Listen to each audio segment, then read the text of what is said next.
Our first speaker is Burlison. Jim is a Monterey County Deputy District Attorney, and he's also Vice President of Membership at our MPS Toastmasters Club. Today, Jim will give his #1 speech from the Advanced Manual Humorously Speaking. Title of his speech is "The Oz Have It." Jim Burlison.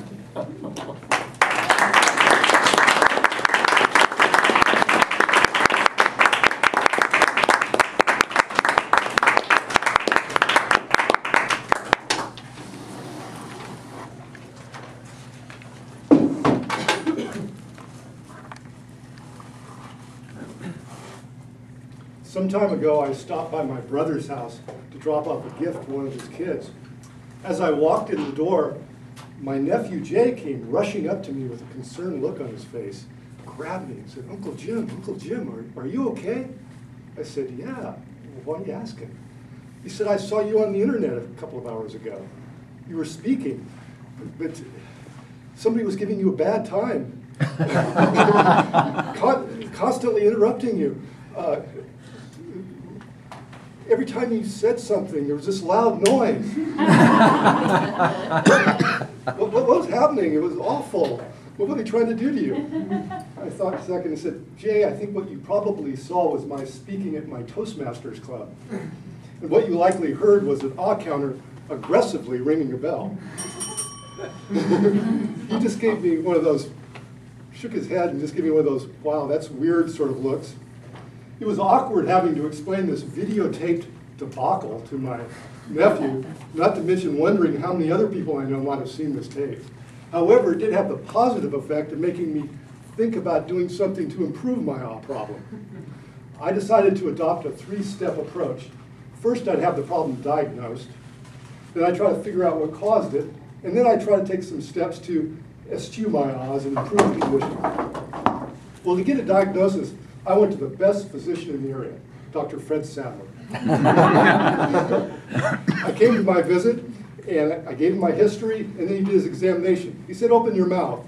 "Ah." "Yep, you got it." His diagnosis, and I had ah-itis. He reassured me that no one had ever died from this condition, and that it was usually painless. However, he noted that some of his patients had reported that approximately once a week, they experienced the symptom of ringing in the ear. He recommended against having my awes surgically removed.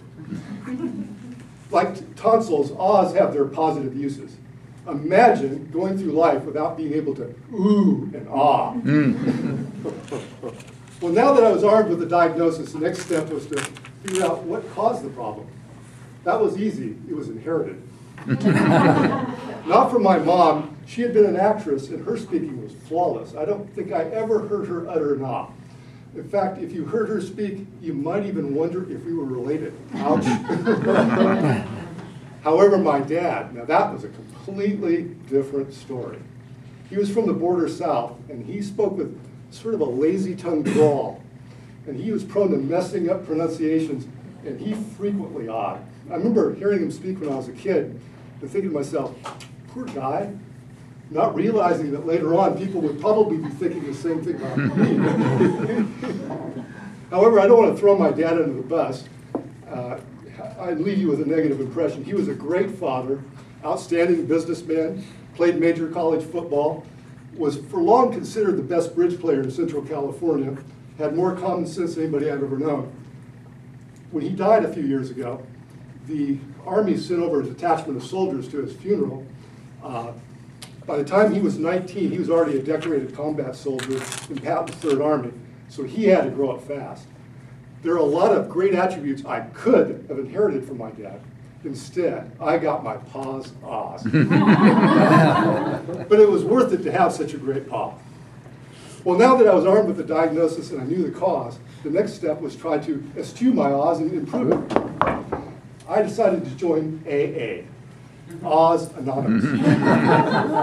Now, if you've ever been to an AA meeting, you'll recall that one of the first things they try to get you to do is to publicly admit that you have a problem. So the next thing I know, I'm standing in front of a group of people like this, publicly declaring, my name is Jim, and I'm an ahaholic. Hi, Jim. However, just publicly admitting you have a problem will not fix it. So I went back to my favorite doctor, Fred Sadler, to get his prescription on the best way to treat this condition. His advice was simple. When you're speaking in public, just pause. Wow, I tried it, and it really seems to help. And it makes a lot of sense. And it seems only fitting that since I inherited my pause problem, that to pause would be the solution. Well, I told you about my awe problem, what I've done to try to correct it, and what the cause was. As a recovering alcoholic, let me conclude with this limerick. There once was a man named Jim who awed so much it's a sin. Now he's here to speak to you in hopes to bid his awes adieu and leave you all with a grin. Mr. Toastmaster. Awesome.